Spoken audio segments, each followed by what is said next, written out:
ফেরেশতারা যে সেজদাটা আমাদেরকে দিয়েছিল এটা ছিল অনারারি সাজদা, সম্মানসূচক সাজদা। তো এই বিচার বুদ্ধি, বিবেক বুদ্ধি এগুলোই আমাদেরকে পশু থেকে আলাদা করেছে। পশুর কিন্তু এই ইন্টেলেক্ট নাই, বিচার বুদ্ধির ক্ষমতাটা তাদের নাই, এজন্য পশু থেকে আমরা আলাদা। এবং চিন্তা আর বিবেককে খাটানোর জন্য আল্লাহ তাআলা মহামূল্যবান একটা অঙ্গ আল্লাহ তাআলা আমাদেরকে দিয়েছেন, সেটা হচ্ছে ব্রেইন, আমাদের মস্তিষ্ক। এটাকে কাজে লাগিয়ে, কমন সেন্স কাজে লাগিয়ে আমরা পৃথিবীতে সভ্যতার পর সভ্যতা নির্মাণ করেছি। পৃথিবীতে মানুষ ছাড়া অন্য কোনো প্রাণী কি এটা করতে পেরেছে? এটা মানুষ করেছে, কারণ আল্লাহ তাআলা মানুষকে এই চিন্তা শক্তি দিয়েছেন, বিচার বুদ্ধি দিয়েছেন এবং সফিস্টিকেটেড একটা ব্রেইন দিয়েছেন। এটা কাজে লাগিয়ে আমরা অনেক বড় কাজ করে ফেলতে পারি। এবং আপনি শুনলে অবাক হবেন, আমাদের এই যে ছোট্ট ব্রেইনটা, খুব বেশি না কিন্তু ওজন, একটা প্রাপ্তবয়স্ক মানুষের হিউম্যান ব্রেইনের ওজন কত ধারণা আছে কারণ? হ্যাঁ, কত? 3 pound, on an average 3 pound, মানে 1.5 কেজি। এই 1.5 কেজি ওজনের ব্রেন দিয়ে আমরা পৃথিবীতে এই সভ্যতাগুলো বিনির্মাণ করেছি। এবং আপনি শুনলে অবাক হবেন, আমাদের এই ব্রেইনের মেমোরি ক্যাপাসিটি, মেমোরি স্টোরেজ অনেক বেশি। বিজ্ঞানীরা গবেষণা করে ওনারা জানিয়েছেন যে আমাদের হিউম্যান ব্রেইনের মেমোরি হচ্ছে 2.5 পেটাবাইটস। আপনারা মেগাবাইটের নাম শুনেছেন, গিগাবাইটের নাম শুনেছেন, পেটাবাইট হয়তো অনেকে শুনেন না। পেটাবাইট আরো অনেক বেশি, অনেক বড়। তো 1 পেটাবাইটে হয় 1 মিলিয়ন গিগাবাইট। আই রিপিট, 1 পেটাবাইটে হয় 10 লক্ষ গিগাবাইট। তার মানে আমার আর আপনার যে হিউম্যান ব্রেইন, এই ব্রেইনের ক্যাপাসিটি হচ্ছে 25 লক্ষ গিগাবাইট। সুবহানাল্লাহ, এত আসতে 25 লাখ গিগাবাইট আমাদের ব্রেইনের মেমোরি বা স্টোরেজ। আচ্ছা বলেন, আপনাদের এই যে আইফোন মোবাইল, এটাতে মেমোরি কত? 256 জিবি ম্যাক্সিমাম, ম্যাক্স 256 জিবি। আচ্ছা গেল। এরপর আমাদের ল্যাপটপ গুলোতে মেমোরি স্টোরেজ কত ম্যাক্সিমাম? সাধারণত 500 জিবি, যারা খুব বেশি নেয় হয়তো 1000 জিবি, 1 টেরাবাইট, তাই না? এই তো। তাহলে আমাদের ল্যাপটপ গুলোর মেমোরি স্টোরেজ হচ্ছে 1000 গিগাবাইট। তাতে সারা দুনিয়াটাই যেন এটার ভিতরে ঢুকিয়ে রাখা যায়, ঠিক না? কিন্তু আল্লাহ তাআলা আমাদেরকে যে দয়া করে ব্রেইন দিয়েছেন, এটার মেমোরি ক্যাপাসিটি হচ্ছে 25 লক্ষ গিগাবাইট। আল্লাহু আকবার। এবং আপনি শুনলে অবাক হবেন, এই ব্রেনের ভিতরে আল্লাহ তাআলা অনেক নিউরন দিয়েছেন, মানে স্নায়ু কোষ, যে নিউরনগুলো ব্রেনের মেসেজগুলো, ইনফরমেশনগুলোকে ট্রান্সমিট করে। আমাদের ব্রেইনে এই স্নায়ু কোষের সংখ্যা বা নিউরনের সংখ্যা মোর দেন 100 বিলিয়নস, মানে 10,000 কোটিরও বেশি। তো আমরা যত বেশি চিন্তা করি, যত বেশি ব্রেইন খাটাই, আমাদের এই স্নায়ু কোষগুলোর মধ্যে সংযোগায়ন বাড়ে, মানে নিউরন কানেক্টিভিটি বাড়ে। এই ব্যাপারে পৃথিবীতে সবচেয়ে বড় স্পেশালিস্ট হচ্ছে ডক্টর হার্বার্ট বানসন, হার্ভার্ড ইউনিভার্সিটির একজন অ্যাসোসিয়েট প্রফেসর। তো তাকে জিজ্ঞেস করা হয়েছিল, মানুষের এই নিউরন কানেক্টিভিটি সর্বোচ্চ কত হতে পারে? একজন মানুষ যত চিন্তা করুক, যত ব্রেন খাটাক, কত হতে পারে? তো সে গবেষণা করে বলেছিল, 25-এর ডান দিকে 30টা শূন্য বসালে যত হতে পারে, একটা মানুষের মাথার স্নায়ুগুলোর সংযোগায়ন বা নিউরন কানেক্টিভিটি ঠিক তত হতে পারে। 25-এর ডান দিকে কয়টা শূন্য? 30টা। এটা আমি কি দিয়ে বলবো? হ্যাঁ, million, billion, trillion, zillion, billion, octillion সব ছাড়িয়ে যাবে। আচ্ছা, সংখ্যাটা কত বড় আমি একটু উদাহরণ দিয়ে বলি। আমরা যে কম্পিউটারের দোকানে গেলে প্রিন্টিং করি না, A4 সাইজের কাগজ আছে না? একটা হিউম্যান ব্রেইনে যত পরিমাণ নিউরন কানেক্টিভিটি হতে পারে, তত পরিমাণ সাদা কাগজ যদি আপনাকে দেয়া হয়, A4 সাইজের সাদা কাগজ দিয়ে যদি বলা হয় যে এটা টেবিলের উপর রাখেন, ইন্টারন্যাশনাল ইয়ুথ সেন্টারের এই টেবিলের উপর এই কাগজগুলো রাখেন, আপনি কাগজগুলো রাখতে শুরু করবেন। কাগজের স্তূপ উঁচু হতে হতে হতে হতে এই টাওয়ার ছাড়িয়ে, আকাশ ছাড়িয়ে, বাতাস ছাড়িয়ে, মহাকাশ স্টেশন ছাড়িয়ে, নাসার বিজ্ঞানীদের নাগালে আসা প্রথম আকাশের যত দূর বিজ্ঞান যেতে পেরেছে, এই যে জেমস ওয়েব টেলিস্কোপ 34 কোটি বছর আগের ছবি, স্থির চিত্র আমাদেরকে পাঠিয়েছে, যত দূর মানুষের নাগালে এসেছে, কাগজের স্তূপ এরকম উঁচু হতেই থাকবে, তারপরেও অনেক কাগজ আপনার হাতে থেকে যাবে। তার মানে কি পরিমাণে নিউরন কানেক্টিভিটি আমাদের ব্রেনে সম্ভব। তো এখন দ্য কোশ্চেন রাইজেস, প্রশ্ন হচ্ছে আমরা আমাদের ব্রেনকে ওইভাবে খাটাই কিনা, ব্রেনটাকে কাজে লাগাই কিনা। আমাদের যে অভাবনীয় চিন্তা শক্তি, আনলিমিটেড চিন্তা শক্তি দিয়ে যে আল্লাহ তাআলা আমাদেরকে সৃষ্টি করেছেন, এটার কতটুকু আমরা ব্যবহার করি? আমাদের এই সফিস্টিকেটেড যে ব্রেইন আল্লাহ দিয়েছে, এটা ব্যবহার করি কিনা? This is the question. তো সম্মানিত শুধু আল কুরআন আল কারিমের পরতে পরতে আল্লাহ তাআলা আমাদেরকে মাথা খাটাতে বলেছেন, আমাদের চিন্তার দিগন্তকে প্রসারিত করতে বলেছেন, কিন্তু আমরা মাথা খাটাতে চাই না। আমরা যেন চিন্তাশীল হয়ে উঠি, আমরা যেন ব্রেইন খাটাই। অনেক আয়াত আপনি পাবেন, দু একটি আয়াত আপনাদের সামনে আমি উপস্থাপন করবে আজকের আলোচনার ইতি টানবো ইনশাআল্লাহ। আমরা যেন মাথা খাটাই, আমরা যেন চিন্তা করি, এটা বোঝাতে যে আল্লাহ তাআলা বেসিক্যালি কোরআনে 4টা শব্দ ব্যবহার করেছেন। 4টা, একটু ক্লাসের মতো মনে করেন, তাহলে মনে থাকবে, কিছু শিখে গেলাম। প্রথম শব্দ হচ্ছে আন্নাদার, আন্নাদার। 2 নম্বর হচ্ছে আল আক, 3 নম্বর হচ্ছে আত-তাফাক্কুর, 4 নম্বর হচ্ছে আত-তাদাব্বুর। রিপিট, আবার বলি, আন্নাদার, আল আক, আত-তাফাক্কুর, আত-তাদাব্বুর। আন্নাদার, আল আক, আত-তাফাক্কুর, আত-তাদাব্বুর। বলতে পারবেন 4টা? 1 নম্বরে কি? আন্নাদার, 2 নম্বরে আল আক, 3 নম্বরে আত-তাফাক্কুর, 4 নম্বরে আত-তাদাব্বুর। এই 4টা শব্দ নিয়ে সংক্ষিপ্ত কিছু আলোকপাত করবো ইনশাআল্লাহ। আন-নাযার শব্দটা আপনাদের পরিচিত, একটু ভেঙে বললে বুঝতে পারবেন। আমরা বলি না এই যে নজর দিস না, এই যে নজর লাগবে, বলি না নজর দেয়া। নজর মানে হচ্ছে তাকানো, তবে সাধারণ তাকানো না, careful look, with deep observation and reflection. এটাকে কোরআন বলেছে আন-নাযার। এটার প্রতি কোরআন আমাদেরকে উৎসাহিত করেছে। পাশাপাশি 2 নাম্বার কি বলছিলাম নজরের পরে? অ্যাটলিস্ট একজন তো বলতে হবে। আল আক, আল আক, এটাও আপনার অর্থ জানেন। আমরা বলি না আকল, হ্যাঁ, কিরে তোর কি আকল নাই, তুই কি ব্যাকেল, বলি না আমরা এরকম? ব্যাকেল মানে যার আকল নেই। তো এই যে আকল, আকল থাকা বা আকল খাটানো বা কমন সেন্সকে খাটানো, রিজনিং করা, কোরআন এটার ব্যাপারে উৎসাহিত করেছে। 3 নম্বরে কি বলেছিলাম? হ্যাঁ, আত-তাফাক্কুর। এই যে ইউআই এর স্টুডেন্ট পাওয়া গেছে তো, ওনারা বলতে পারতেছে আত-তাফাক্কুর। আত-তাফাক্কুর শব্দটা আসছে ফিকির থেকে। ফিকরা, ফিকির, ফিকির তো বোঝেন নাকি? আমরা বলি না যে ফিকির করতে হবে? তো তাফাক্কুর মানে ক্রিটিক্যাল থিঙ্কিং, বিশ্লেষণধর্মী চিন্তা করা। আর সর্বশেষ হচ্ছে আত-তাদাব্বুর। আর তাদাব্বুরটা কোরআনের সাথে জড়িত, কোরআনের পেছনের গল্পগুলো খুঁজে বের করা। আর তাদাব্বুর শব্দটা এসেছে আরবি শব্দ দুবুর থেকে। দুবুর, দুবুর মানে কি? পেছন। তো কোরআনের কোন একটা আয়াতের পেছনের গল্পটা কি, পেছনের রহস্যটা কি, এর নেপথ্যে কি, এর গুরু রহস্য কি, এটাকে বের করা। এই 4টা ব্যাপারে কোরআন অনেক এমফাসাইজ করেছে। এই 4টা নিয়ে আমরা কথা বলি। প্রথমে কি বলেছিলাম? প্রথম শব্দটা আন-নাযার। সবাই বলেন তো প্রথম শব্দটা কি? আন-নাযার। নজর মানে কি? দৃষ্টি দেয়া, স্বাভাবিক দৃষ্টি না, গভীর দৃষ্টি, সুগভীর দৃষ্টি। হ্যাঁ, ইংরেজিতে বলে অবজারভেশন বা রিফ্লেকশন। তা আমরা যেন শুধু ফেল করে তাকিয়ে না থাকি। আল্লাহ বলেছে তাকালে তাকানোর মতো তাকাবা, গভীর দৃষ্টি দিবা। আল্লাহ বলেন আফালা ইয়ানদুরুনা ইলাল ইবলি কাইফা খুলিকাত ওয়া ইলাস সামাই কাইফা রুফিআত ওয়া ইলাল জিবালি কাইফা নুসিবাত ওয়া ইলাল আরদি কাইফা সুতিহাত। আল্লাহ বলেন ওরা কি নজর দেয় না? আফালা ইয়ানদুরুনা, নজর থেকে ইয়ানদুরুনা ইলাল ইবলি, ওরা কি উটের দিকে তাকায় না? Don't they see to the camels how masterfully they were created? হ্যাঁ, তারা কি উটের দিকে তাকায় না কিভাবে উটকে সৃষ্টি করেছি? তারা কি আকাশের দিকে তাকায় না খুঁটিবিহীন বিশাল আকাশকে কেমন করে বানালাম? তারা কি পাহাড়ের দিকে তাকায় না কিভাবে পাহাড়কে ফার্মলি সেট করা হলো পৃথিবীর সাথে? তারা কি জমিনের দিকে তাকায় না কিভাবে জমিনটাকে বিস্তীর্ণ করে দেয়া হয়েছে? তো এই 4টা কথা আল্লাহ বললেন। রাসূল সাল্লাল্লাহু আলাইহি ওয়াসাল্লাম যখন মক্কার কুরাইশদেরকে তাওহীদ, রিসালাত, আখিরাতের দাওয়াত দিচ্ছিল, তারা এই দাওয়াতকে প্রত্যাখ্যান করলো, তারা মানছে না। তো তখন আল্লাহ তাআলা এই আয়াত নাজিল করে বললেন আফালা ইয়ানজুরুনা ইলাল ইবলি কাইফা খুলিকাত। মক্কার কুরাইশরা কি উটের দিকে তাকায় না? উটকে কিভাবে আমি তৈরি করলাম এটা একটু দেখতে পারে না ওরা? আরে উটের দিকে তাকালেই তো ওরা উটের মালিক আমি আল্লাহরে খুঁজে পাবে।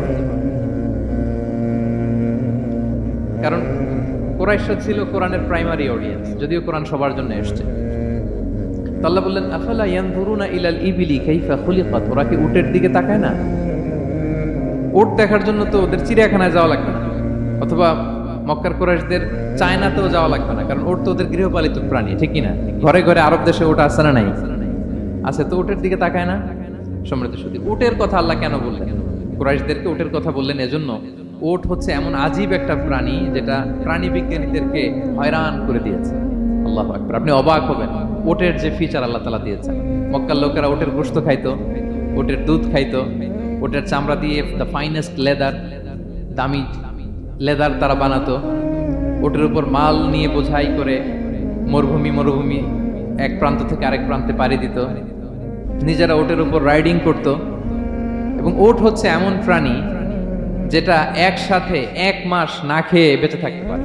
1 মাস পানিও খাওয়া লাগবে না, খাবারও খাওয়া লাগবে না। সুবহানাল্লাহ পড়বেন না? এট এ টাইমে একটা ওট, প্রাপ্তবয়স্ক একটা ওট একসাথে 200 লিটার পানি খেয়ে ফেলতে পারে। এবং ওটের পেটের ভিতরে একটা স্পেশাল ওয়াটার চেম্বার আছে, ওই চেম্বারে রেখে দেয়, খেয়ে ওইটারে পাঠায় দেয় না ওদের কিডনিতে। 200 লিটার পানি একবারে খেয়ে স্পেশাল চেম্বারে রেখে দেয়, যখন লাগবে ওইখান থেকে নিয়ে নিয়ে বেঁচে থাকে। 1 মাস না খেয়ে বেঁচে থাকে কি করে? ওটের পিঠে দেখবেন একটা কুজ আছে, একটা উঁচু ওটকে যদি কল্পনা করেন, উপরে একটা কুজ আছে না, এই পুরো কুজটা হচ্ছে চর্বির আধার। তো ওটের যখন খাবার থাকে না মরুভূমিতে, মাসের পর মাস যখন চলে, ওই চর্বি থেকে এনার্জি নিয়ে সে মরুভূমিতে চলে, সে না খেয়েও বাঁচতে পারে। আমাদের চোখের মধ্যে যেমনি একটা পাপড়ি, এরকম এক পাপড়ি দিয়ে উটকে আল্লাহ বানায় নাই, ডবল লেয়ারের পাপড়ি দিয়েছে। কারণ মরুভূমির মধ্যে চলতে পথে লু হাওয়া থাকবে, মরুভূমির সাইমু, বালুর ঝড়, এই ঝড় মোকাবেলার জন্য, লু হাওয়া মোকাবেলার জন্য ডবল লেয়ারের চোখের পর্দা। একটা পর্দা ফেলে রাখে, আর একটা খুলে সে হাঁটতে থাকে, তার কিছুই হয় না। সুবহানাল্লাহ। আমাদের 98 ডিগ্রি ফারেনহাইটে স্বাভাবিক তাপমাত্রা, তাই না? 99 ডিগ্রি হলে আমাদের জ্বর, 100 ডিগ্রি হলে জ্বর, 101, 2 সর্বোচ্চ আমরা সহ্য করতে পারি। এর বেশি যদি হয়, 103 ডিগ্রি হলে বেহুশ হয়ে যায় মানুষ। 4 ডিগ্রি হলে আমাদের দেহের ভেতরে যে কোষগুলো আছে এগুলো মরে যায়। কিন্তু একটা উট মরুভূমির তাপমাত্রায় প্রতিদিন 104 ডিগ্রি 5 ডিগ্রি তাপমাত্রা সহ্য করে খুব স্বাভাবিক উট চলতে পারে, তার কিছুই হয় না। এবং মরুভূমির মধ্যে যে ক্যাকটাস আছে, গুলমলতা, বড় বড় কাঁটা জাতীয় গাছ, যেই কাঁটা পৃথিবীর কোনো প্রাণী খেতে পারবে না, কিন্তু একটা উট অনায়াসে খেয়ে ফেলতে পারে। উটের জিহ্বাকে এবং পাকস্থলীকে আল্লাহ এমন স্পেশালি মেড করেছেন, যত কাঁটা দিবেন খেয়ে সাবার, ওর কিছুই হয় না। সুবহানাল্লাহ বিহামদি। আল্লাহ বলে, আফালা ইয়ানজুরুনা ইলাল ইবিলি কাইফা খুলিকাত, ওরা কি উটের দিকে তাকায় না?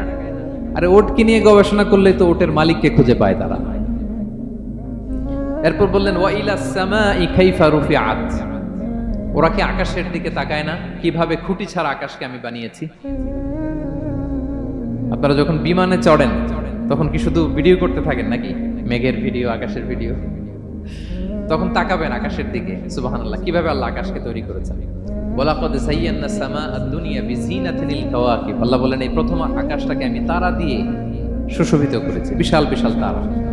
এই যে আমরা সূর্য দেখি, এটা একটা তারা, পৃথিবীর চেয়ে 13 লক্ষ গুণ বড় এই সূর্য। কত গুণ বড় বলে ফেললাম হুট করে মুখ দিয়ে, কিন্তু কল্পনা করতে পারতেছি। তার মানে 13 লক্ষটা পৃথিবী সূর্যের মধ্যে রাখার জায়গা আছে। তাই বলে মনে করেন না যে সূর্য অনেক বড় সাইজের তারা, না। সূর্য এই মহাশূন্যের খুব ছোট্ট সাইজের একটা তারা। সূর্যের চেয়ে লক্ষ কোটি গুণ তারা আছে। যে সূর্য পৃথিবীর চেয়ে 13 লক্ষ গুণ বড়, ওই সূর্যের চেয়ে কোটি গুণ বড় তারা আছে। এরকম লক্ষ কোটি কোটি তারা নিয়ে আমাদের গ্যালাক্সি মিল্কি ওয়ে, এরকম কোটি কোটি গ্যালাক্সি আছে। সুবহানাল্লাহ, কোটি কোটি গ্যালাক্সি নিয়ে আমাদের এই প্রথম আকাশের মহাশূন্য। তার মানে পুরো প্রথম আকাশটাকে যদি একটা মানচিত্র দেয়া হয়, ওইখানে মাইক্রোস্কোপ দিয়ে পৃথিবীকে খুঁজে পাওয়া যাবে না। আই রিপিট, পুরো প্রথম আকাশটাকে যদি একটা বড় মানচিত্র বানানো হয়, আমরা যে পৃথিবীতে আছি মাইক্রোস্কোপ দিয়েও এটাকে খুঁজে পাওয়া যাবে না। এই বিশাল প্রথম আকাশের মহাশূন্য যখন শেষ, এরপরে হচ্ছে প্রথম আকাশের লেয়ার, তারপরে হচ্ছে দ্বিতীয় আকাশের মহাশূন্য, তারপরে দ্বিতীয় আকাশের লেয়ার। বিষ্ণু ইসলাম বলেন, দ্বিতীয় আকাশের তুলনায় প্রথম আকাশটা কত ছোট শোনো। সাহারা মরুভূমির মধ্যে যদি তোমার হাতের আংটি ছুঁড়ে ফেলে দাও, পুরো মরুভূমির তুলনায় তোমার হাতের আংটি যত ছোট, আল্লাহর দ্বিতীয় আসমানের তুলনায় প্রথম আসমানটা ঠিক তত ছোট। আবার তৃতীয় আসমানের তুলনায় দ্বিতীয় আসমানটা ঠিক ওই রকম। আবার চতুর্থ আসমানের তুলনায় তৃতীয় আসমানটা ওই রকম। এইভাবে 7 আসমান, এরপরে আল্লাহর কুরসি, মাউদাউল কাদামাইন, যেখানে আল্লাহ তার কুদরতি পা রাখেন। 7 আসমানটা যত বড়, পুরো সাহারা মরুভূমির মধ্যে আংটি ফেলে দিলে মরুভূমির তুলনায় আংটি যত ছোট, আল্লাহর কুরসির তুলনায় পুরো 7 আসমানটা ঠিক তত ছোট। কল্পনা করা যায়? এজন্য আল্লাহ বলেছেন, আফালা ইয়ানজুরুনা ইলাল ইবিলি কাইফা খুলিকাত, একটু উট নিয়ে চিন্তা করতে পারো না? আকাশটা নিয়ে একটু ভাবতে পারো না?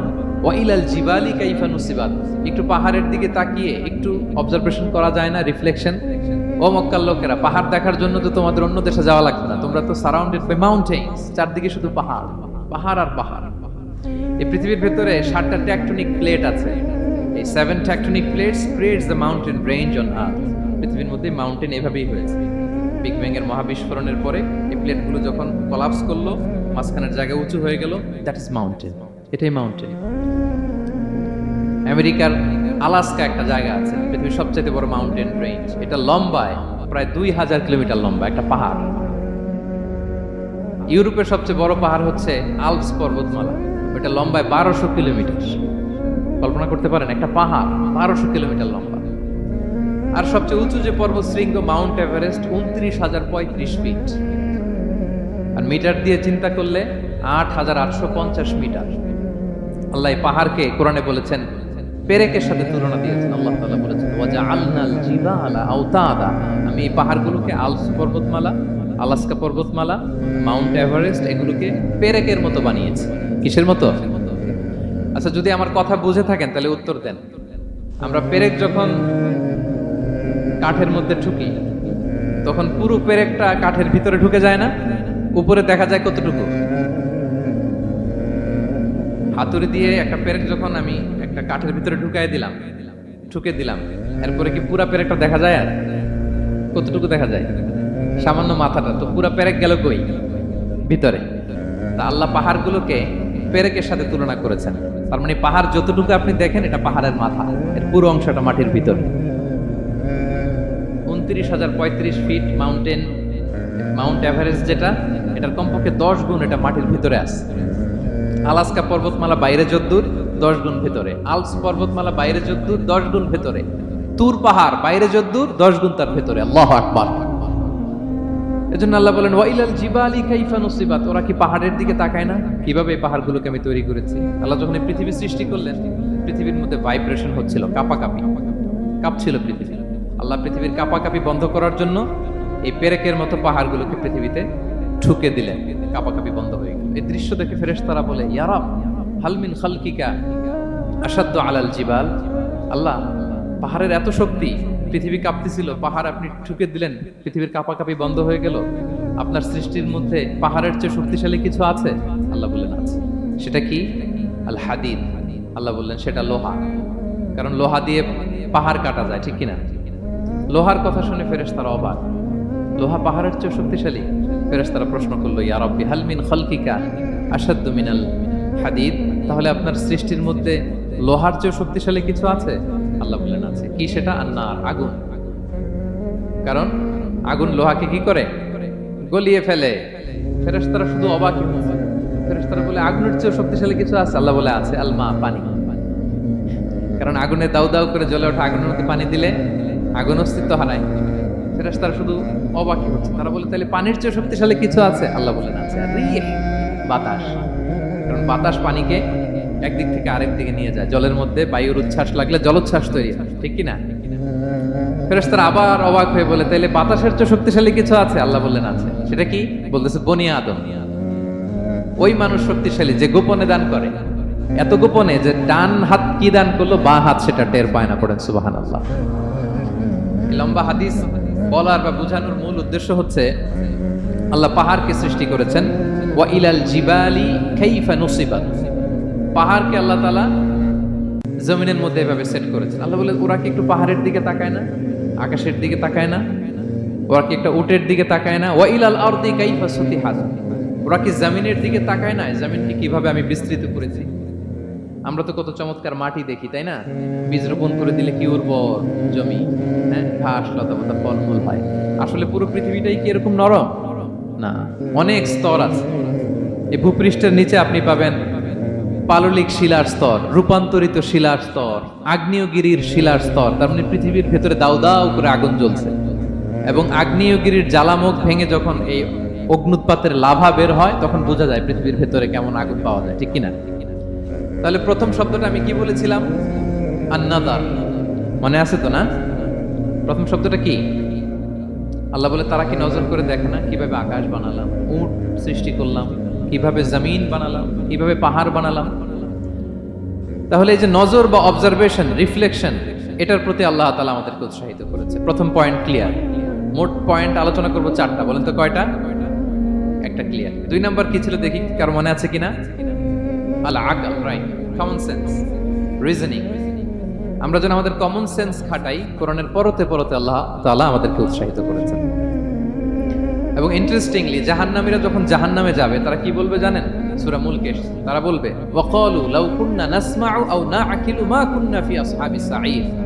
তারা বলবে, হায় রে, নবীদের কথা যদি মানতাম আর যদি একটু কমন সেন্স খাটাইতাম তাহলে তো জাহান্নামে আসা লাগতো না। ওই দিনের এই আফসোসে কোনো কাজ হবে? প্রিয় ভাইরা, ওই দিন যত আফসোস করেন কোনো কাজ হবে? তাহলে জাহান্নামীরাও আফসোস করবে, হায় রে, একটু যদি আকল খাটাইতাম তাইলে আজকে আর জাহান্নামের আগুনে পোড়া লাগে না। নবীদের কথা যদি শুনতাম আর যদি আকল খাটাতাম, কি খাটাতাম? তাইলে আজকের এই কঠিন অবস্থা আমাদের পড়া লাগতো না। কোরআনের বিভিন্ন আয়াত আল্লাহ তাআলা আমাদেরকে বলেছেন, আফালা তাআকিলুন, তোমরা কি আকল খাটাবা না? এই যে দামি কমন সেন্স দিলাম, একটু বুদ্ধি কি খাটাবা না, আকল খাটাবা না তোমরা? এবং কোরআনের একটি আয়াতে আল্লাহ তাআলা বিভিন্ন কসমিক সিম্বলস, ন্যাচারাল ফেনোমেনা এগুলো উল্লেখ করে সবশেষে তিনি বলেছেন, লা আয়াতিন লিকওমি ইয়াকিলুন, নিশ্চয়ই এগুলোর মধ্যে নিদর্শন রয়েছে, সাইন রয়েছে, কাদের জন্য? লিকওমি ইয়াকিলুন, যারা আকলবান, যারা কমন সেন্স খাটায়। এই আয়াত আল্লাহ কি কি বলেছেন? দীর্ঘ আলোচনা, আমি খুব সংক্ষেপে বলছি। আল্লাহ তাআলা বলছেন, ইন্না ফি খালকিস সামাওয়াতি ওয়াল আরদি ওয়া ইখতিলাফিল লাইলি ওয়ান নাহারি ওয়াল ফুলকিল্লাতী তাজরি ফিল বাহরি বিমা ইয়ানফাউন নাস ওয়া মা আনজালাল্লাহু মিনাস সামাই মিন মাইন ফাআহইয়া বিহিল আরদা বা'দা মাউতিহা ওয়া বাসসা ফিহা মিন কুল্লি। দু চোখের শ্রুতে নদী যেন বয়, চলনার হাতছানি যতই আসুক, পেছনে ফিরে সে তাকায় না।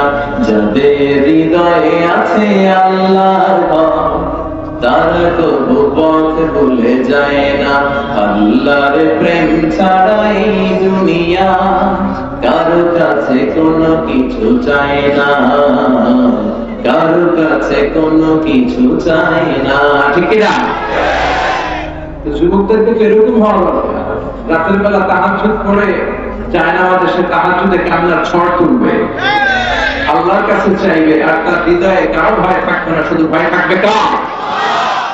কিন্তু আমাদের সোনার বাংলাদেশের যুবকদের এই সুন্দর চরিত্রগুলি ধ্বংস করা যায় না। যে সমস্ত উপাদান, ইকুইপমেন্টস দরকার তার সবটা আছে না নাই? আমি যেটা দেখেছি, যুবকদের চরিত্র ধ্বংস হয় দেশের সবচেয়ে বড় হাতিয়ার হচ্ছে পর্নোগ্রাফি। প্রত্যেকের হাতে এখন স্মার্টফোন, ইন্ডিয়ান নায়িকাদের কোমর দুলানো ডান্স আছে না নাই? ইমান শেষ, আমল শেষ, চরিত্র শেষ, এই পর্নোগ্রাফি দেখে দেখে সব শেষ। আর একটা ভয়ঙ্করতম হাতিয়ার হচ্ছে মাদক। নরসিংদীতে এগুলো নেই, ঠিক আছে না? আল্লাহ হেফাজত করো। ইয়াবা, ফেন্সিডিল, গাঁজা, হেরোইন, মারিজুয়ানা। ইয়াবার কথা শুনতাম যে আগে খেত ইউনিভার্সিটি লেভেলের ছেলেরা, এটা নেমে কলেজে এসেছে। এখন শুনেছি যে হাই স্কুল আর প্রাইমারি যে ছাত্ররা, তাদের হাতে ইয়াবা পাওয়া যায়। এজন্য এই গজব থেকে আল্লাহ তুমি আমাদেরকে হেফাজত করো। আমার দেশের যুবক ছেলেদের চরিত্রগুলো তুমি সাইয়েদনা ওমর ফারুকের চরিত্রের মতো করে দাও। বলছিলাম যে সব সময় আমাদের প্রশংসা করতে হবে একটা সত্তা, তিনি কে? চাইতে হবে একজনের কাছে, তিনি কে? হিসাবটা খুব সহজ। ইদা সাআলতা ফাসআলিল্লাহ ওয়া ইদা ইসতাআনতা ফাসতাইন বিল্লাহ। চাইতে হয়তো আল্লাহর কাছে যাও, সাহায্যের দরকার আল্লাহর কাছে হাত পাতো। আমরা আমাদের বর্তমান সময়ে বিপদে পড়লে, কোনো ইভেন্ট ঘটলে, কোনো ঝামেলাতে জড়িয়ে গেলে সবার আগে ফেসবুকে শেয়ার দিয়ে দিই, আছে না নাই? কিন্তু ফেসবুকেও শেয়ার দেওয়ার আগে শেয়ার করা দরকার কার কাছে? বন্ধুর কাছে শেয়ার করার আগে শেয়ার করবো কার কাছে? স্ত্রীর কাছে বিপদের কথা শেয়ার করার আগে শেয়ার করবো কার কাছে? হাদিসে কুদসিতে আল্লাহ বললেন, লাউ আন্না আউওয়ালাকুম ওয়া আখিরাকুম ওয়া ইনসাকুম ওয়া জিন্নাকুম, তোমাদের পৃথিবীর শুরু থেকে সাইয়েদনা আদম থেকে শুরু করে আজ পর্যন্ত এবং কিয়ামত পর্যন্ত যারা এসেছিল, যারা আছে, যারা থাকবে, সবাই যদি আলা সাঈদিন ওয়াহিদ বিশাল এক প্রান্তরে দাঁড়িয়ে হাত পেতে আল্লাহর কাছে একটার পর একটা তাদের চাহিদা, তাদের আকুতি বলতে শুরু করে, যে আল্লাহ এটা দাও, আল্লাহ ওটা দাও, আমার এই লাগবে সেই লাগবে, আল্লাহ বলেন প্রতিটা বান্দার প্রত্যেকটা চাহিদাও যদি আমি পূরণ করে দেই, যার যা লাগবে সবও যদি দিয়ে দেই, আমার ধন ভান্ডারের 1 ইঞ্চিও কমবে না। এজন্য চাইতে যদি হয় চাবো কার কাছে? প্রশংসা করবো কার? কম কম না বেশি বেশি? কথা বলেন, কম কম না বেশি বেশি? বেশি বেশি প্রশংসা করলে এমন জায়গা থেকে আল্লাহ রিজিকের ব্যবস্থা করে দিবেন আপনি কল্পনাও করতে পারবেন না। প্রশংসাও করবো বেশি, আল্লাহ নেয়ামতও দিবে বেশি, ঠিক কিনা?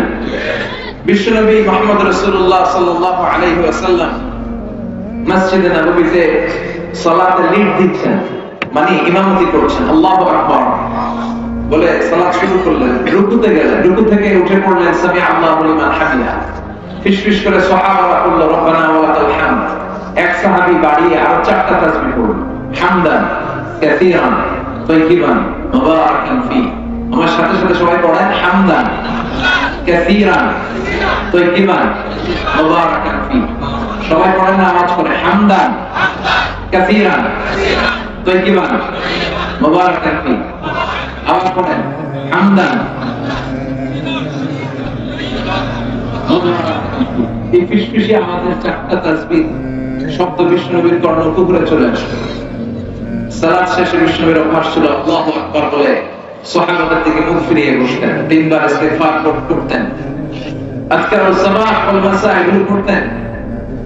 আজকারগুলো পড়া শেষে বিষ্ণুনবী বললেন, আমি যখন রুকু থেকে দাঁড়ালাম সামি আল্লাহু লিমান হামিদা বলে তোমরা ফিসফিস করে পড়েছো রব্বানা ওয়া লাকাল হামদ। কে যেন অতিরিক্ত 4টা তাসবিহ পড়েছো, হামদান কাসীরান তাইয়িবান মুবারাকান ফীহি বলে। এই 4টা তাসবিহ আমি তোমাদেরকে শিখাই নাই, কে পড়েছো? কেউ দাঁড়ায়। বিশ্বনবী অভয় দিলেন, দাঁড়াও, আমি কিছু বলবো না। এক সাহাবী দাঁড়িয়ে বললেন, ইয়া রাসূলুল্লাহ সাল্লাল্লাহু আলাইহি ওয়াসাল্লাম, এই অতিরিক্ত 4টা তাসবিহ আমি পড়েছি। বিশ্বনবী বললেন, কোত্থেকে তুমি এই 4টা তাসবিহ পেলে? আমি তো শিখাই নাই। সাহাবী বললেন, ইয়া রাসূলুল্লাহ, আমি নিজ থেকে বানিয়ে পড়েছি, কারণ আল্লাহর তাসবিহ কম কম পড়লে আমার পোষায় না, আমার পড়তে মনে চায় বেশি বেশি। বিশ্বনবী বললেন, ভয় পেও না, চিন্তিত হয় না, তোমরা দেখো নাই নামাজরত অবস্থায় আমি দেখেছি তোমার অতিরিক্ত 4টা তাসবিহের সওয়াবটা বিদউ ওয়া সালাসুনা মালাইকা, 30 জনের অধিক ফেরেশতা এই 4টা তাসবিহ থেকে যে সওয়াব হয়েছে, এই সওয়াবটা কে কার আগে আল্লাহর আরশে পৌঁছে দিবে, এই নিয়ে ফেরেশতারা আকাশের মধ্যে প্রতিযোগিতা করছিল। এজন্য আমরা তাসবিহ যখন পড়বো কম কম পড়বো না বেশি বেশি? আল্লাহ বলেন, গোটা বিশ্বের সবগুলো সাগর মহাসাগরের পানি যদি কালি হয়ে যায়, আর পৃথিবীর সব গাছের পাতা যদি খাতা হয়ে যায়, সাগরের জল নামক কালি দিয়ে গাছের পাতা নামক খাতার উপরে যদি আমি আল্লাহর প্রশংসা লিখতে শুরু করে দাও, সাগরের জলও ঘুরিয়ে যাবে, গাছের পাতাও শেষ হয়ে যাবে, আমি আল্লাহর প্রশংসা করে শেষ করা যাবে না। পৃথিবীতে কি পরিমাণে গাছ আছে আমরা কি আন্দাজ করতে পারি? কেন ইমাজিন, নরসিংদীতে কয়টা গাছ আছে বলতে পারবেন? তো সারা বাংলাদেশে কয়টা আছে বলতে পারবেন? গোটা বিশ্বে কয়টা আছে বলা যাবে? তাহলে আফ্রিকার জঙ্গলের কি অবস্থা? সুবহানাল্লাহ বলবেন না? কি পরিমাণে গাছ রেখে দিয়েছে গোটা বিশ্বে, সব গাছের পাতা যদি খাতা হয়ে যায়। আর কি পরিমাণে সাগর আছে কল্পনা করতে পারেন? এই পৃথিবীর সবচেয়ে গভীরতম সাগরের নাম প্রশান্ত মহাসাগর। এর সবচেয়ে গভীর জায়গার নাম হচ্ছে মারিয়ানা ট্রেঞ্চ। এটার গভীরতা প্রায় 36,000 ফিট। সুবহানাল্লাহ, বাইরে থেকে কই 36,000 ফিট গভীর মারিয়ানা ট্রেঞ্চ। আর এই পৃথিবীর সবচেয়ে উঁচু পাহাড়ের নাম হচ্ছে মাউন্ট এভারেস্ট। কি নাম? আমরা এটা হিমালয় বললে বেশি চিনি। মাউন্ট এভারেস্ট আছে একটা, এটা পৃথিবীর সবচেয়ে উঁচু পাহাড়। এটার উচ্চতা প্রায় 29,035 ফিট। তাহলে দেখা যাচ্ছে পৃথিবীর সবচেয়ে উঁচু পাহাড়টা তুলে ধরে এনে প্রশান্ত মহাসাগরের সবচেয়ে গভীর জায়গা মারিয়ানা ট্রেঞ্চের উপর যদি ছেড়ে দেওয়া হয়, পুরো পাহাড়টা পানির নিচে ডুবে তো যাবেই, তার উপরে আর পানি থেকে যাবে 7,000 ফিট। এই পৃথিবীর দ্বিতীয় গভীরতম মহাসাগরের নাম হচ্ছে আটলান্টিক মহাসাগর। আর এই মহাসাগরের সবচেয়ে গভীরতম জায়গার নাম হচ্ছে পুয়ের্টো রিকো। এই পুয়ের্টো রিকোর গভীরতা প্রায় 33,000 ফিট। এক্ষেত্রেও দেখা যাচ্ছে পৃথিবীর সবচেয়ে উঁচু যে হিমালয়ের পাহাড়টা, ফর এন এক্সাম্পল, উদাহরণস্বরূপ কেউ যদি ওই হিমালয়কে তুলে ধরে এনে আটলান্টিক মহাসাগরের সবচেয়ে গভীর জায়গা পয়েন্টের উপর ছেড়ে দেয়, তাহলে পুরো হিমালয় পাহাড়টা পানির নিচে তলিয়ে তো যাবে। তলিয়ে যাওয়ার পরেও উপরে পানি থেকে যাবে প্রায় 4000 ফুট। সাগর কি পৃথিবীতে দুইটা? প্রশান্ত মহাসাগর, আটলান্টিক মহাসাগর, আরব মহাসাগর, উত্তর মহাসাগর, দক্ষিণ মহাসাগর, লোহিত সাগর, ভূমধ্য সাগর, চায়না সাগর, কৃষ্ণ সাগর, সাগর আর সাগর। আল্লাহ বললেন এই সব সাগরের পানি যদি কালি হয়ে যায় আর সব গাছের পাতা যদি খাতা হয়ে যায়, সাগরের জল নামক কালি দিয়ে গাছের পাতা নামক খাতা নিয়ে আমার প্রশংসা যদি লিখতে শুরু করে দাও, কালিও শেষ, পাতাও শেষ, খাতাও শেষ, কিন্তু প্রশংসা শেষ হবে না। قل لو كان البحر مدادا لكلمات ربي لنفد البحر قبل أن تنفد كلمات ربي ولو جئنا بمثله مددا। সাগরের জলকে কালি করে গাছের পাতাকে খাতা করে তোমার মহিমা লেখা শেষ হবে না।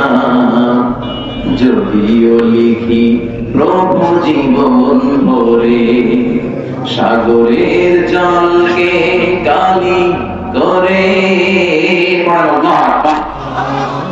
ওই আল্লাহর প্রশংসা করে শেষ করা যায় না। এজন্য সব সময় আমরা প্রশংসা করব একটা সত্তা। চিৎকার করে বলেন তিনি কে?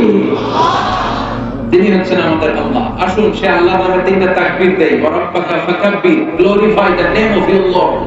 তোমার প্রভুর নামে প্রশংসা, এটাকে উৎসর্গিত করো, অ্যামপ্লিফাই করো, গ্লোরিফাই করো। এটা কার আদেশ?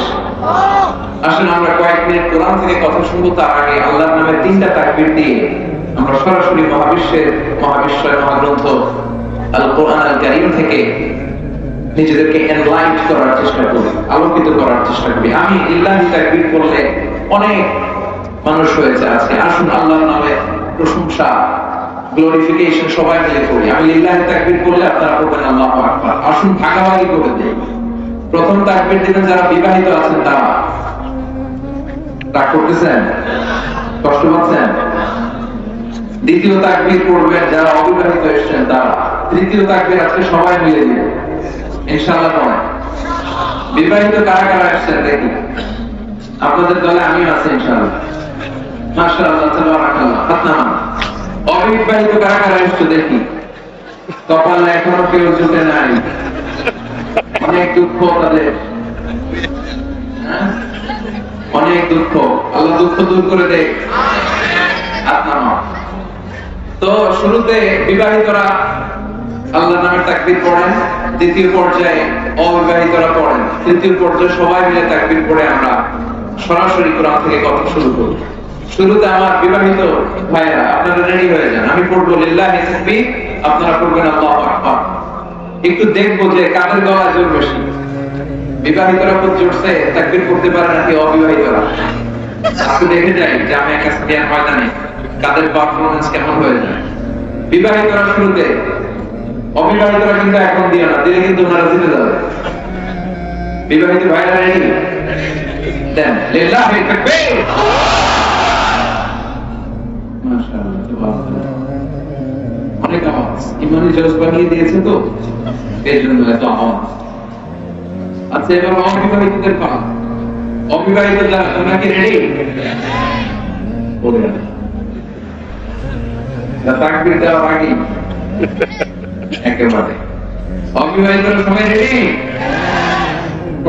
অবিবাহিতরা তাকবীর পড়েন। লিল্লাহি তাকবীর।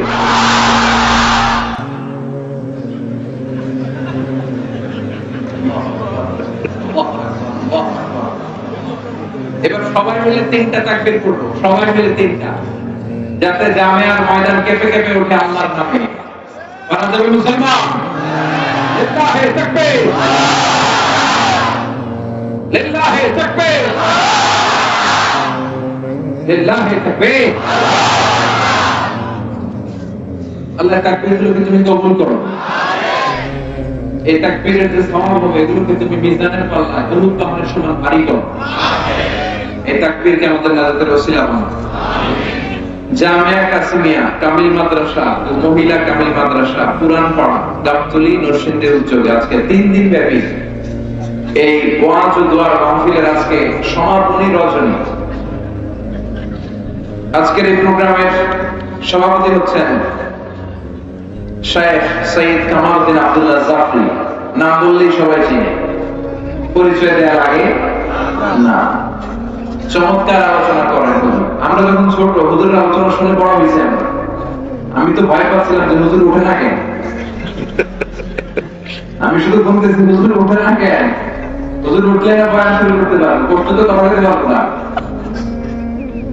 আল্লাহ হুজুরের হায়াত দারাজ করে দাও, স্বাস্থ্যটাকে তুমি সুস্থ রাখো। এই বয়স পর্যন্ত ইসলামের যে খেদমত তিনি করেছেন, আরো হাজার বছর হুজুর জন্য এই খেদমত জারি রাখতে পারে তুমি তৌফিক দাও। জামিয়া কাসিমিয়া কামিল মাদ্রাসা এটা ইলমের একটা মার্কাজ, সেন্টার অফ নলেজ। এখান থেকে অনেক বড় বড় স্কলার প্রডিউস করেছে। তো এখানে যারা আছে আমার ডানে ভাই, তারা শুধু আমার উস্তাদই না, উস্তাদ বললে ভুল হবে, উস্তাদুল আসাতিজা, আমার উস্তাদের উস্তাদ। তো ওনাদের সামনে কথা বলা এটা অসম্ভব। হুজুররা যদি দোয়া করে একটু দোয়ার নজরে তাকায় যে আমাদের ছেলেরা একটু কথা বলুক না। আমরা অনেক বলেছি এবার ওরা বলুক না। এই দোয়াটুকু যদি করে আমরা কিছু কথা শেয়ার করবো ইনশাআল্লাহ। এটা আমার জন্য অনেক বড় একটা পাওয়া আছে। জামিয়া কাসিমিয়ার মতো এরকম স্বনামধন্য একটি প্রতিষ্ঠানের বাৎসরিক সভাতে আমি কিছু কথা বলার সুযোগ পাচ্ছি। ওয়াল্লাহি হাযা শারাফুন লি। I'm really honored and privileged to be here to conduct a lecture in front of all of the legendary personality in Bangladesh. আল্লাহ এই মাদ্রাসার সকল শিক্ষক বৃন্দকে, গভর্নিং বডিতে যারা আছে, ছাত্র, অভিভাবক, সবাইকে তুমি কবুল করো। আজকের মাহফিলকে আমাদের নাজাতের ওসিলা বানাও। আজকের প্রোগ্রামের প্রধান অতিথি আলহাজ লেফটেন্যান্ট কর্নেল অবসরপ্রাপ্ত জনাব নজরুল ইসলাম ভেগুপির প্রতি উনি এসেছেন না? উদ্বোধক আলহাজ জনাব এবি বুরহানুদ্দিন ভূঁইয়া উনি আসছেন। আলহামদুলিল্লাহ সবাই চলে এসেছে। এবার আমার কোনো কথা নেই, আমরা সরাসরি কোরআন থেকে শুনি। আপনাদের কষ্ট হচ্ছে না তো? আজকে কয়েক মিনিট, হুজুর তো 1.5 ঘন্টা সময় দিয়েছে, বেঁধে দিয়েছে, অনেক সময় আমরা কাটিয়ে ফেলেছি ভূমিকা কখনো। তো খুব বেশি সময় আমরা পাবো না, অল্প কয়েক মিনিট যে বইটা থেকে আমরা কিছু কথা শুনবো। বইটার নাম কি সবাই বলতে পারেননি? আওয়াজ করে বলেন এই বইটার নাম কি? কোরআন। এই বইয়ে কি কোনো ভুল আছে? সন্দেহ আছে? সংশয় আছে? থাকবে কেমন করে? কারণ বইটাকে নাযিল করেছে কে? যালিকাল কিতাব, পড়েন, যালিকাল কিতাব হুদাল লিল মুত্তাকিন। This is the book, the most authentic and original and reliable book in the world, whereof there is no doubt in it, and the guidance to those who are muttaqin. এটা এমন বই যে বই একটাও ভুল নাই, একটাও সন্দেহ নাই, এবং মুত্তাকিনদের জন্য গাইডলাইন করে বইটাকে পাঠিয়েছে কে? আমার রব্বুল আলামিন বলেন, কিতাবুন আনজালনাহু ইলাইকা লিতুখরিজান নাসা মিনাল যুলুমাতি ইলান নূর। Muhammad sallallahu alayhi wa sallam, I've revealed this holy and sacred book unto you in order to lead the mankind out of darkness into the light. ও নবী, কোরআনকে কেন পাঠালাম জানো নাকি? শোনো শোনো, অন্ধকারাচ্ছন্ন মানুষগুলো রে হেদায়েতের পথে নিতে, অনেকগুলো অন্ধকার থেকে একটা আলোর দিকে নিতে, আমার বামপন্থী গুলার ডানপন্থী বানাতে, জাহান্নামী গুলার জান্নাতি বানাতে কোরআন নাযিল করেছে কে? কোরআন বললে মানুষ বামপন্থী থাকতে পারে? কোনপন্থী হয়ে যায়? সব নবীরা কোনপন্থী? আপনারা কোনপন্থী? জামিয়া কাসিমিয়া কোনপন্থী? জাফরি হুজুর কোনপন্থী? বিশ্বনবী কোনপন্থী? আমরা ডানপন্থী হয়ে মরতে চাই, যেরকম ঠিক কিনা? আবার আল্লাহ বলেন এই কিতাবটা এমন কিতাব, এই কিতাব পড়াও সহজ। এই কিতাব বোঝানো সহজ, এই কিতাবটারে হেফজ করে তুমি সিনার মধ্যে রাখবা, ওইটারও সহজ করে দিল কে? ওয়ালাকাদ ইয়াসসারনাল কুরআনা লিযিকরি ফাহাল মিন মুদ্দাকির। I have made this Holy Quran very easier for you, man, to read, to understand, to comprehend, and to memorize in your heart. Quran পড়বা সহজ, ওয়াদা টাকা বুঝতে চাও, একটু চেষ্টা করো, অন্তর লাগিয়ে সহজ, ওয়াদা টাকা হেফজ করে সিনায় রাখতে চাও, সহজ, ট্রাই করলে হাফেজ হতে পারবো, ওয়াদা টাকা। আল্লাহ বললেন পড়াও সোজা, বুঝাও সোজা, হেফজ করে সিনার মধ্যে রাখাও সোজা। সুবহানাল্লাহ। এটারে হেফজ করে সিনায় রাখা যদি কঠিন হতো, খুব বেশি চ্যালেঞ্জিং হতো, তাহলে হাফেজ হওয়া যাইতো? কথা বলেন। কিন্তু আমাদের আশেপাশে হাফেজ আছে না নাই? এই কোরআনটারে শুরু থেকে শেষ পর্যন্ত সিনায় রেখেছেন এরকম আল্লাহর প্রিয় বান্দা কারা কারা আছেন একটু দেখতে চাই। হাত তুলে। মাশাআল্লাহ, মাশাআল্লাহ, মাশাআল্লাহ, মাশাআল্লাহ, তাবারাকাল্লাহ। আল্লাহ তাদেরকে কবুল করুন। আল মাহিরু বিল কোরআন মা সাফারাতিন কিরামিন বারারা। আল্লাহ তাদের সাথে তুমি তাদেরকে কবুল করে নাও। আমিন। এজন্য কোরআনের সাথে সম্পর্ক বাড়াতে হবে। আমি তো অভিভাবকদের সবসময় বলি যে আপনার ছেলে মেয়েদেরকে শুধু এইটা পড়ায় দেন, এই একটা বই পড়ায় দেন, এইটা শিখায় দেন, এই বইটাই আপনার ছেলে মেয়েদের সব শিখায় দেবে। এই কিতাবটা পড়লে ছেলে ভদ্র হয়। এই কিতাবটা যে ছেলের অন্তরে থাকবে ওই ছেলে টেন্ডারবাজি করতে পারে না, চাঁদাবাজি করতে পারে না, হাতে ভেজাল দিতে পারে না, মাছের ফরমালিন দিতে পারে না, ওজনে কম দিতে পারে না, রাত্রিবেলায় বাসের ভেতরে কোন সুন্দরী নারীকে একা পেলে ধর্ষণ করতে পারে না। এজন্য এই কিতাবটা পড়ায় দিতে হবে। এই কিতাবটা পড়লে আপনার ছেলে মেয়ে ভদ্র হবে, সিভিলাইজ হবে, সভ্য হবে, মার্জিত হবে, সুশিক্ষিত হবে, ঠিক না? এই বই যারা পড়ে তারা মূর্খ থাকে না, কারণ এই বই তো মূর্খ থাকতে নিষেধ করে। এই বই বলে মূর্খ থাকা মহাপাপ। এই বইয়ের প্রথম মেসেজ হচ্ছে পড়। কার নামে? এই বইয়ের প্রথম শব্দটা কি? ইকরা, মানে পড়ো। Read in the name of your Lord who has created. পড়ো তোমার প্রভুর নামে যিনি শিখিয়েছেন। কোরআন যারা মানে তাদেরকে পড়তেই হবে, না পড়ে বাঁচার কোনো সুযোগ নাই।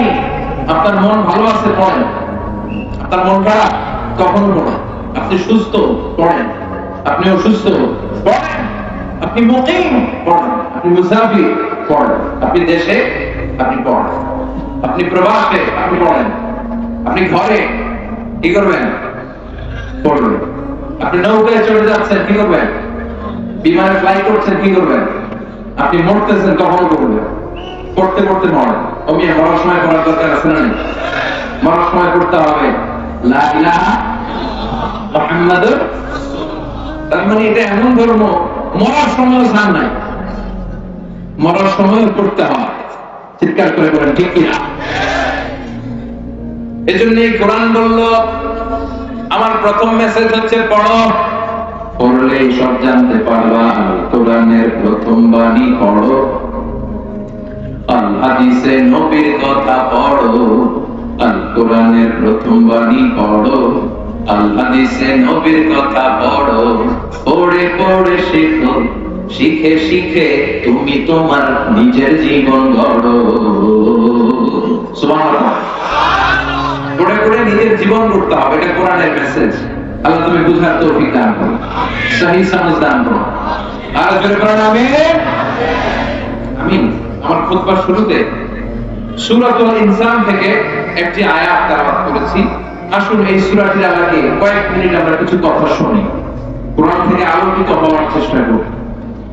যে আয়াতটি পড়েছি এই আয়াতটি কোরআনের 29তম পারার একটি সূরা। এই সূরার আয়াত সংখ্যা হচ্ছে 31। এটি মাক্কি সূরা। সূরার নাম সূরাতুল ইনসান। আওয়াজ করে সবাই বলেন সূরার নাম। আবার বলেন সূরার নাম। এটি মাক্কি সূরা। এবার উত্তর করেন এটি কি সূরা? মাক্কি সূরা। বিশ্বনবীর জীবনে দুইটা পর্ব, একটা মাক্কি পর্ব, মাদানী পর্ব। একটা মাক্কি ইনিংস, একটা মাদানী ইনিংস। ইনিংস বুঝেন? ক্রিকেট যারা খেলে ওরা করতে বোঝে, ওদের কমন পড়ছে। Makki innings, Madani innings. মাক্কি ইনিংসে বিশ্বনবী মুহাম্মদ রাসূলুল্লাহ সাল্লাল্লাহু আলাইহি সাল্লামের স্ট্র্যাটেজি ছিল খুব ধীরে সুস্থে তাওহীদের দাওয়াত দেওয়া, রিসালাতের দাওয়াত দেওয়া, আখিরাতের দাওয়াত দেওয়া। কিন্তু মাদানী ইনিংস তার বিপরীত, ওইখানে এত ধীরে সুস্থে না, ওখানে বিশ্বনবী সশস্ত্র সংগ্রামে নেমেছেন। ইনিংস বললাম এজন্য, ক্রিকেটে মাঝে মাঝে উইকেট বেশি করলে টাকায় খেলা হয়, কথা বলেন তো সেই হিসাবে বলতে গেলে মাক্কি ইনিংসে বিশ্বনবী ঠেকিয়ে ফেলেছেন, আর মাদানী ইনিংসে ছক্কা মারছে। কি মেরেছে? ছক্কা মেরেছে, 4 ছক্কা হাঁকিয়েছে, সশস্ত্র সংগ্রাম করেছে। ইমানের বলে বিশ্বনবী বলিয়ান হয়েছে, চিল্লা এখন ঠিক কিনা? যে ইমানে প্রয়োজনে জ্বলে ওঠে না, যে ইমান সত্যের কথা বলে না, যে ইমান প্রয়োজনে জ্বলে ওঠে না, যে ইমান সত্যের কথা বলে না, যে ইমান বাস্তবে নাই, যে ইমান অন্তরে নাই, মুখে শুধু ফাঁকা বলি, কি করে তারে বলবো ইমানে বলি, কি করে তারে বলো ইমানে বলি, কি করে তারে বলো ইমানে বলি। যে ইমান দিন কায়েমের আন্দোলনের ধার ধারে না, যে ইমান লেবাসদারি কোরআন হাদিস তাও পড়ে না, যে ইমান হাজার নামে মাজার গড়ে ফুলুস কামাই, যে ইমান শিরকিয়াতের আমল করে ভীত না হয়, এরকম আছে না নাই? যে ইমান ভুলে নাস্তিকতার মঞ্চে ওঠে, যে ইমান বাতিল মতের দোষর হয়ে ফায়দা লুটে, যে ইমান শুধুই কেবল খায় দায় আনন্দ করে, যে ইমান দেখে না যে আর করে ভাইরা মরে, যে ইমান বাস্তবে নাই, যে ইমান অন্তরে নাই, মুখে শুধু ফাঁকা বলি, কি করে তারে বলো ইমানে বলি, কি করে তারে বলো ইমানে বলি, কি করে তারে বলো ইমানে বলি, ঠিক না? ইমানের বলে বিশ্বনবী জ্বলে উঠেছিলেন আপন শক্তিতে। এখানে এটার এক বানাইছে রবি। রবি কি বলে? হ্যাঁ, কি বলে? জ্বলে উঠুন আপন শক্তিতে। ইমান তো হতে হবে এমন ইমান, যে ইমান আপন শক্তিতে জ্বলে উঠবে, ঠিক কিনা? তো মাদানী ইনিংসে, মাদানী জীবনের অধ্যায় বিশ্বনবীর অ্যাটিটিউড স্ট্র্যাটেজি ছিল এরকম, সশস্ত্র সংগ্রাম, অন্যায় দেখতে বাধা, প্রেসিডেন্সি ছিল না, আর মাক্কি জীবনে গোপনে দাওয়াতি কাজ করেছে। তো মাক্কি জীবনের ওই পর্বে এই সূরাটা নাযিল হয়েছে। তাহলে আওয়াজ করে উত্তর করবেন, সূরাতুল ইনসান এটা মাক্কি না মাদানী? এটা মাক্কি সূরা। সূরাতুল ইনসানই শুধু সূরাতুল ইনসানের নাম নয়, এছাড়াও এই সূরার আরেকটা নাম আছে, সেটা হচ্ছে সূরাতুল আত-তাহা। সবাই বলেন কি নাম? আত-তাহা। কোরআনের অনেক নুসখায় এটা লেখা সূরাতুল আত-তাহা, আবার অনেক নুসখায় লেখা সূরাতুল আল-ইনসান। কেন তাহা লেখা? কারণ প্রথম আয়াতেই আছে হিনুম মিনাত তাহা লাম ইয়াকুন শাইআন মাযকুরা, সেখান থেকে তাহার শব্দ নিয়ে নামকরণ করা হয়েছে সূরাতুল তাহা। আবার যেহেতু হাল আতা আলাল ইনসান, শুরুতে ইনসান নিয়ে কথা, এই বিবেচনায় এটার একটা নামকরণ করা হয়েছে সূরাতুল আল-ইনসান। তার মানে সূরাতুল ইনসান বা সূরাতুল তাহা এই সূরাটির দুটি নাম। এতটুকু তো আমরা বুঝতে পেরেছি, ঠিক কিনা? আল-ইনসান শব্দের অর্থ হচ্ছে মানুষ। ইনসান মানে, একটু আওয়াজ করবেন, তাহলে এটা ক্লাস সিস্টেমে হবে, একজন প্রশ্ন করলে উত্তর করতে হবে। তো সূরাতুল ইনসান মানে কি? মানুষ, মানুষের সূরা। আজকে অল্প কয়েক মিনিটে আমরা মানুষ নিয়ে কিছু কথা শুনবো। মানুষ নিয়ে কোরআনিক পয়েন্টস অফ ভিউ কি, স্ট্যান্ডিং পয়েন্ট কি, দৃষ্টিভঙ্গি কি, মানুষ নিয়ে কোরআনের দৃষ্টিভঙ্গি কি, এটা আমরা কিছুটা জানবার চেষ্টা করবো ইনশাআল্লাহ। কোরআনের কি পয়েন্টস অফ ভিউ পাওয়া যায় মানুষের ব্যাপারে। মানুষ আল্লাহর এক অভাবনীয় সৃষ্টি। এজন্য আল্লাহ তাআলা দুইটা সূরা দিলেন, সিঙ্গুলার বচনে দিলেন আল ইনসান আর প্লুরাল বচনে দিলেন আন-নাস, মানুষেরা। দুইটা সূরা দিলেন, সুবহানাল্লাহ। এই সূরাটার ব্যাপারে সহিহ আল-বুখারীতে এসেছে, বিষ্ণু ইসা ইসলাম জুমার দিন ফজরের সালাতে দ্বিতীয় রাকাতে এই সূরাতুল ইনসান তেলাওয়াত করবেন। খেয়াল রাখবেন, it's a very important information. ফজরের সালাতে দ্বিতীয় রাকাতে বিষ্ণু সূরাতুল ইনসান পড়তেন, প্রথম রাকাতে পড়তেন সূরাতুল সাজদা। আলিফ লাম মিম তানজিলুল কিতাব লা রাইবা ফিহি মির রাব্বিল আলামিন। এই সূরাটা সূরাতুল সাজদা দিয়ে শুরু করতেন প্রথম রাকাতে, দ্বিতীয় রাকাতে পড়তেন সূরাতুল ইনসান। পবিত্র কালামুল্লাহ মাজিদের সেন্ট্রাল থিম কি, কেন্দ্রীয় আলোচ্য বিষয় কি, যদি উত্তর করা হয় অনেক উত্তর আসবে যে এটা। কোন কোন গবেষক পেয়েছেন এটা what is the subject matter of the holy Quran, পুরো কোরআনের মূল কথা কি। সবচেয়ে পরিধানযোগ্য যে উত্তর, যে কোরআনের সাবজেক্ট ম্যাটার বা সেন্ট্রাল থিম কি, সেটা হচ্ছে কোরআনের সেন্ট্রাল থিম বা কেন্দ্রীয় আলোচ্য বিষয় হচ্ছে মানুষ। কোরআনের কেন্দ্রীয় আলোচ্য বিষয় কি? সবাই বলেন, কেন্দ্রীয় আলোচ্য বিষয় কি? মানুষকে নিয়ে কোরআনের যত সব আয়োজন, মানুষকে নিয়ে কথা, মানুষের জন্য কথা। এজন্য আজকে মানুষ নিয়ে আমরা কিছু কথা শুনবো, আওয়াজ করে পড়েন ইনশাআল্লাহ। মানুষ আল্লাহ তৈরি করা সৃষ্টিগুলোর মধ্যে সবচাইতে শ্রেষ্ঠ, কিন্তু এই মানুষ হওয়া বড় কঠিন। এজন্য মুরব্বীরা আগে দোয়া চাইতে গেলে মুরব্বীরা বলতো, বাবা তুমি মানুষের মতো মানুষ হও। নরসিংদীতে মনে হয় বলে চলে না, তো কথা বলেন না, বলেন না, বলেন না, এটা বলে তুই মানুষের মতো মানুষ হও, মানুষের মতো মানুষ। কোরআন আসলে এসেছে আমাদেরকে মানুষের মতো মানুষ বানাতে। একটু খেয়াল করে দেখেন, কোরআনের ইন্ট্রোডাক্টরি সূরা বা প্রিফেস অফ দ্য বুক হচ্ছে সূরাতুল ফাতিহা। এটাতে ভূমিকা কথা এসেছে। তো ভূমিকাটা যদি বাদ দেন তাহলে কোরআনের সর্বপ্রথম সূরার নাম কি? বাকারা। কি নাম? বাকারা মানে কি? আর কোরআনের সর্বশেষ সূরার নাম কি? আন-নাস মানে কি? মানুষ। কেমন যেন আল্লাহ বুঝাতে চাইলেন যে কোরআনটা পড়া যদি শুরু করো, তোমার মধ্যে পশুত্বের যে প্রবৃত্তি আছে, কোরআন পড়তে পড়তে পড়তে পড়তে পশুত্বের প্রবৃত্তি সব জিনিস হয়ে তুমি মানুষের মতো মানুষ হয়ে বেরো। তার মানে কোরআন এসেছে আমাদেরকে মানুষের মতো মানুষ বানাতে। কিসের মতো কি বানাতে? কিন্তু মানুষ হওয়াটা অনেক কঠিন। মানুষ হওয়া এত সহজ নয়। পৃথিবীতে মানুষের বড় অভাব। অনেকে বলবেন, হুজুর এটা একটা কথা বললেন, এই পৃথিবীতে প্রায় 700 কোটি মানুষ, মানুষের ঠেলায় বাসে ঝুলে ঝুলে যাওয়া লাগে, এত জ্যাম, এত ঝামেলা। তারপর কিছুদিন আগে নির্বাচন হলো, ওইখানে ধাক্কা ধাক্কি লাইনে ধরে আমরা পড়তেছি, কথা কম, সব জায়গায় ধাক্কা ধাক্কি। জুমার নামাজে দেরি করে গেলে পাক্কা মুসল্লি বারান্দায় জায়গা হয় না। মানুষ আছে না নাই? তো বলতে পারেন, হুজুর এটা একটা কথা বললেন, মানুষ নাই। মানুষ আর মানুষ, এই যে মানুষ।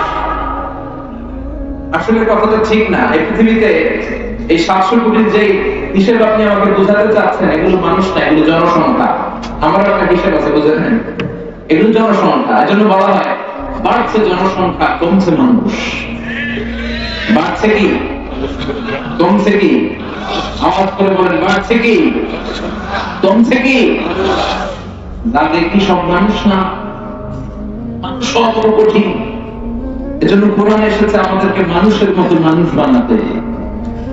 একটা কথা খেয়াল রাখবেন, ছাগলের পেট থেকে বেরোলেই ওটা ছাগল হয়ে যায়, গরুর পেট থেকে বেরোলেই ওটা গরু হয়ে যায়, সিংহের পেট থেকে বেরোলেই সেটা সিংহ হয়ে যায়, কিন্তু মানুষের পেট থেকে বেরোলেই ওটা মানুষ হয় না, ওটাকে মানুষ বানাইতে হয়, ওটাকে মানুষ করতে হয়। আবার গরুকে একটু বুঝবার চেষ্টা করবেন, গরুকে কেউ কোনোদিন বলে নাই তুই গরুর মতন গরু হ। ছাগলকে কেউ কোনোদিন বলছিল তুই ছাগলের মতো ছাগল হ। ছাগল পালছেন কে? আমি পালছি, মাশাআল্লাহ।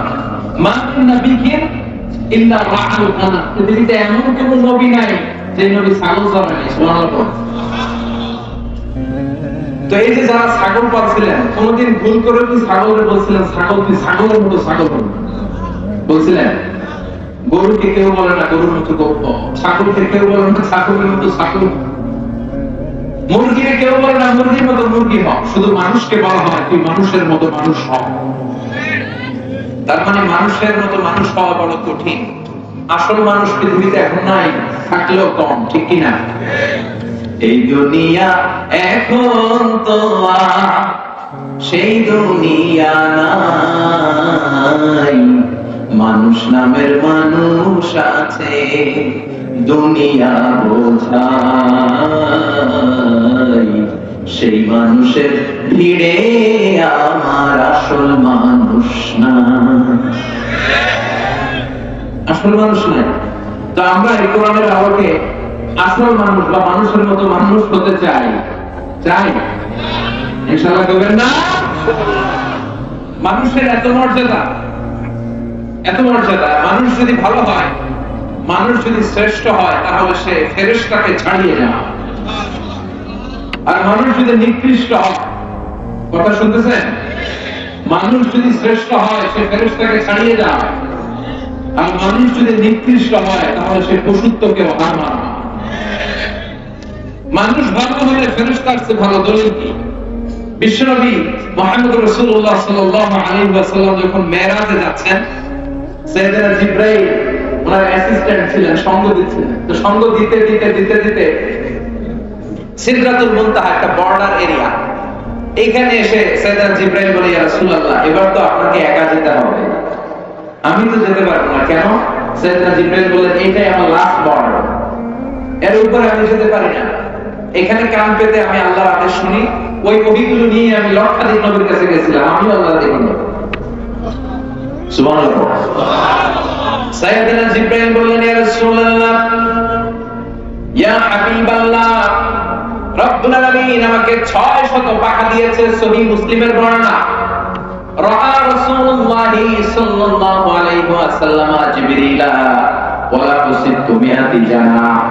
বিশ্বনবী সচক্ষে চাক্ষুষ সাইয়েদনা জিবরাইলকে দুইবার নিজের আসল আকৃতিতে দেখেছিলেন। বিশ্বনবী দেখেছেন সাইয়েদনা জিবরাইলের পিঠের মধ্যে 600 পাখা আছে। কয়শো? সাইয়েদনা জিবরাইল বলে, রাসূলুল্লাহ, ইয়া হাবিবাল্লাহ, এই সিদরাতুল মুনতাহা হচ্ছে আমার লাস্ট বর্ডার।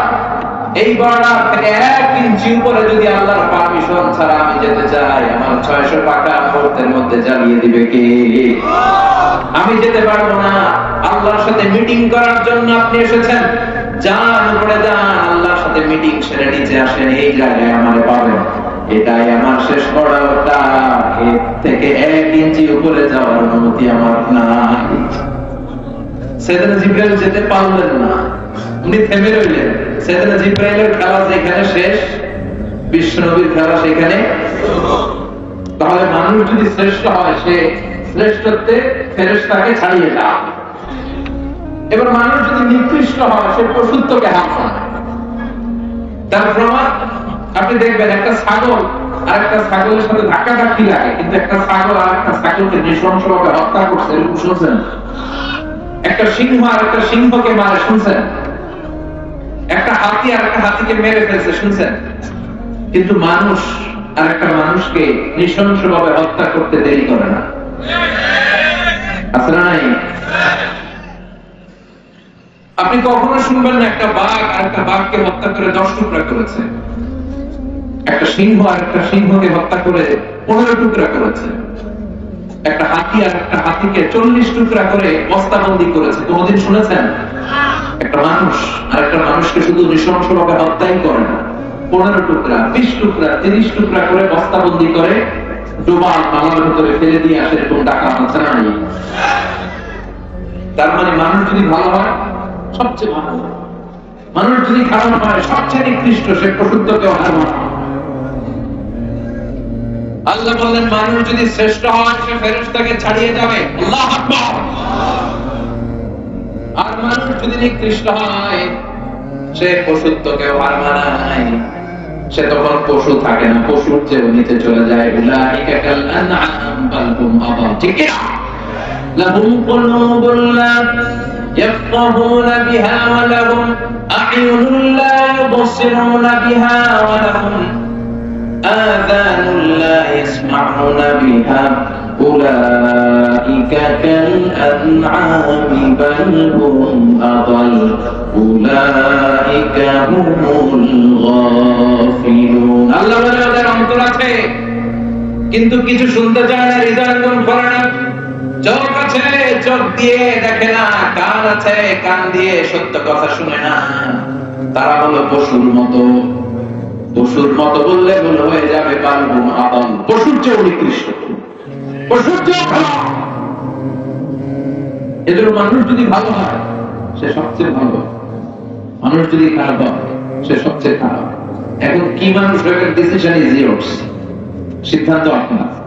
আপনি কি আপনার চরিত্রটাকে এত চমৎকার করবেন যে আপনি ফেরেশতাকে ছাড়িয়ে যাবেন, নাকি এমন চরিত্র আপনি গঠন করবেন যে চরিত্র দিয়ে আপনি পশুকেও হার মানিয়ে আল্লাহর গান শুনবেন? The decision is yours, সিদ্ধান্ত আপনার। এজন্য কি করে ভালো মানুষ পাওয়া যায়, মানুষের ব্যাপারে কোরআন আল্লাহ কি বললেন, এই নিয়ে কিছু কথা আমরা শুনবো ইনশাআল্লাহ। পড়েন সূরার নাম বুঝলা গেছি? সূরার নাম সূরাতু আল ইনসান। ইনসান মানে কি? মানুষ। মানুষ নিয়ে মানুষের কৌতূহলের শেষ নেই। বিজ্ঞানীদের মতে মানুষ হচ্ছে হোমো স্যাপিয়েন্স প্রজাতির একটা প্রজাতি। এই মানুষের আচরণ কি, বিহেভিয়ারাল ক্যারেক্টারিস্টিক্স কি, এদের অ্যাটিটিউড কি, এদের ম্যানার কি, এরা আসলে কেমন, এদের সমস্যা কি, এ নিয়ে গবেষণা রিসার্চের কোনো অন্ত নেই। জার্মান দার্শনিক কার্ল মার্কসের নাম শুনছেন না? কথা বলেন। উনি গবেষণা করে পেয়েছে মানুষ হচ্ছে পেট সর্বস্ব জীব। মানে খাদ্য সমস্যা, food problem is the burning issue for the human being. খাদ্য সমস্যা মানুষের বড় সমস্যা। পেট ঠান্ডা তো দুনিয়া ঠান্ডা, পেটে গেলে বিদ্বেষ হয়। এটা ওনার গবেষণার রেজাল্ট। এরপরে রাশিয়ান আরেক দার্শনিক নাম ভ্লাদিমির লেনিন, সহজে সংক্ষেপে বলে ওনাকে লেনিন বলে। লেনিন তো লেনিন এসে বললেন না, খাদ্য সমস্যা মানুষের বড় সমস্যা নয়, মানুষের বড় সমস্যা